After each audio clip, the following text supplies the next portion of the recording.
morning, Wyoming. I'm Dylan Pierce. And I'm Carolina Bolter. You're watching WyoWire, bringing you the latest in campus and statewide news. This morning, we're diving into the ongoing government shutdown, the Shepard Symposium's powerful opening night, and a new app stirring up big conversations about dating safety and an incredible comeback in sports.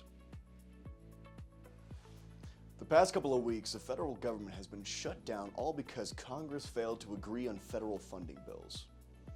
Both Democrats and Republicans put forward their own versions of a short-term continuing resolution, or CR, to keep operations going, but neither plan could gain enough support to pass.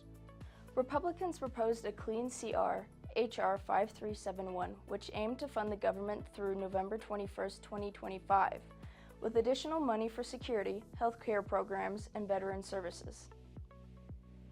Democrats countered with S. 2882, a CR that would have extended funding through October 31, 2025, with a stronger emphasis on healthcare and inclusion measures.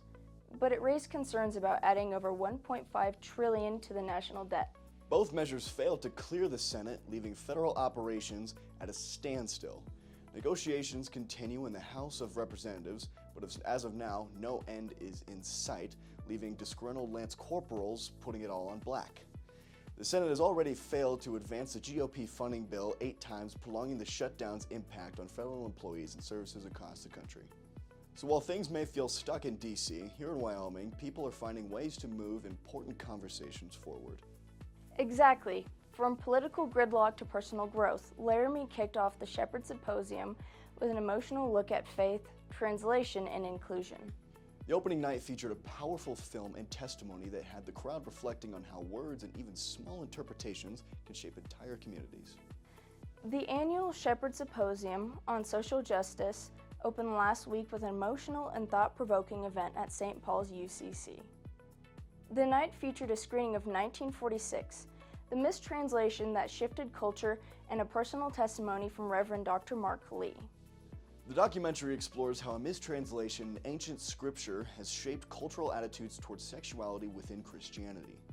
Reverend Lee reflected on his own journey, challenging the church's stance on homosexuality since his youth and later founding inclusive ministries. The film resonated deeply with attendees, highlighting the tension between faith and identity while encouraging dialogue and acceptance and understanding. The symposium continued through October 17th, with workshops, panels, and discussions on inclusion, language, and interpretation. And speaking of conversations about inclusion and accountability, some of those same themes are popping up in a completely different space, the digital one. That's right. From faith to technology, people are finding new ways to discuss trust, privacy, and safety. It's the T app, and it's brewing quite a bit of controversy here on campus. This new app has been making waves on the UW campus, and not just for its popularity. Launched in 2023, T is marketed as a dating safety app for women, featuring tools like background checks, reverse image searches, and a sex offender map. Its most talked about feature is what users call Yelp for men, allowing women to anonymously flag positive or negative dating experiences. The app verifies users through a selfie to ensure they're women, and while it's gained over 1 million downloads, it's also raised questions about privacy, defamation, and safety. Students here at UW have mixed reactions. Some say it helps women date more safely, while others worry it encourages gossip or unfair labeling. A data breach in July leaked user photos and addresses, sparking even more concern, though the app remains #1 in Apple's Life Story category. But if you see me with a red flag on there, no you didn't. Legal professionals note the app is protected under Section 230 of the Communications Decency Act, meaning it's treated as a platform rather than a publisher. But debates around accountability, truth, and ethics continue to unfold both online and here on campus. And whether you're spending the weekend swiping, studying, or catching a game, one thing's for sure, you'll want to know what kind of weather to expect. Exactly, Dylan. From digital heat to real-life chill, let's take a look at this week's Wyoming forecast. Today, we're expecting to be cooler with rain mixing with snow at times early on, then turning to just rain. The high will be around 46 degrees Fahrenheit, low near 31. On Tuesday, partly sunny skies, with a high reaching around 48 degrees, with the chill overnight dropping towards 29 degrees. On Wednesday, it will be mostly sunny with slightly warmer highs near 53. Nights will remain frosty. On Thursday, expect a mix of snow and rain in the mornings with lingering clouds. Highs climb to the low 60s before cooling again after sunset.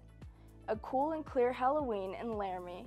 Expect sunshine with a few clouds and a high near 43 degrees by evening. It'll get cold fast, lows in the low 20s, which is perfect for costume parties or campus hangouts. Just don't forget your jacket over that costume. Overall, a little bit of everything. Some rain, some sun, and maybe a snowflake or two to keep things interesting.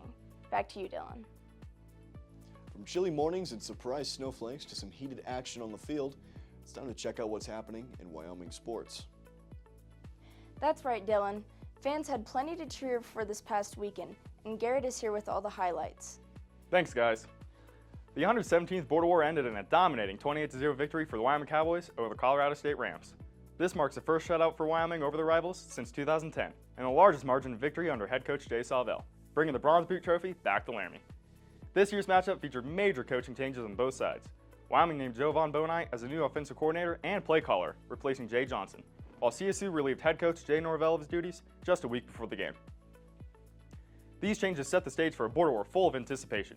Wyoming came out firing on all cylinders, wearing their special coal jerseys in partnership with the Wyoming Mining Association, a tribute to the state's coal industry that added extra pride to the rivalry game.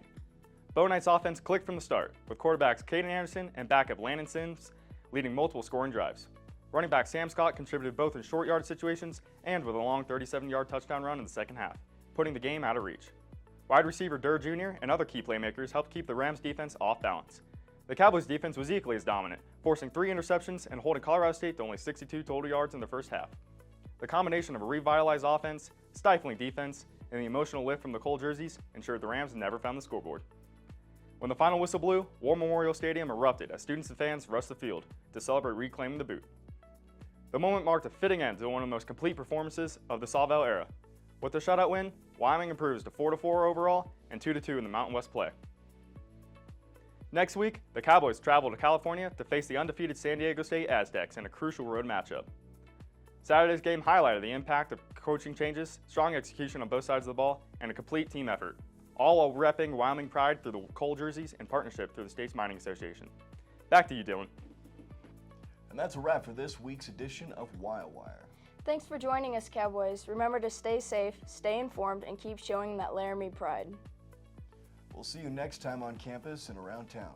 Go Pokes.